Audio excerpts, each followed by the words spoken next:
Hi guys, welcome to Tech Geeks. So today we'll be continuing our operating system lectures with the topic Batch OS. So Batch OS is a type of operating system. Now, as the word batch suggests, so there are various jobs which are executed in the form of batches. Let's say we have various jobs like job 1, job 2, job 3, and there are various jobs that are executed in a form of batches. We formed a single batch of this. Let's call this batch 1.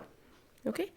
So this batch 1 is then formed to the CPU. So exactly if you say what is the structure is, you have these jobs. These jobs are given to the OS. The OS forms the batches, batch 1, batch 2, which are further given to the CPU. So these are executed in the form of batches. Okay. Now it works as first come first serve. That means जो job पहले आएगी that would be executed first. So it's what you come first, you'll get first. Okay. So first come first serve like ATM queue you can say. Then jobs are stored in the memory and executed without the need of any manual information. Now, once you have stored these jobs in memory, you need not to perform any manual interpretation or interference is not needed. It would be executed on its own. When job is successful, the OS releases its memory. So the memory management in this system is quite good.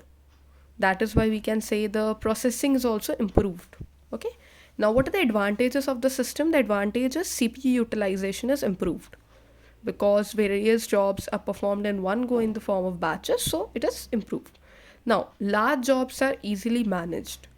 If there is a case that jobs are too time consuming, then they can be easily managed. No user interaction is required to run another job once a job is completed. As I told, once one job is completed, you need not to do anything or give any instruction. It would the second job will be performed on its own. Now, no then comes processing speed. Processing speed is increased. As you can see, various jobs are being executed, so it's but obvious the speed of this processing is increased because the jobs which are having the similar needs are grouped together, you can say are batched together.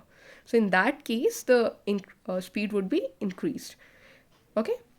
Now batch system example if you would like to know is we have IBM OS 2. This is one of the best examples of batch OS. They are quite appropriate for these large jobs. So if you ask if there could be a question in you can say in your gate or any UGC exam that which batch system or which operating system is preferred when we have large jobs, so we can say batch OS is quite preferred. uh, I hope this was clear. In case you have any doubts, do write in the comment box. In case you want me to complete any particular topic beforehand, do let me know. Thank you. Keep following.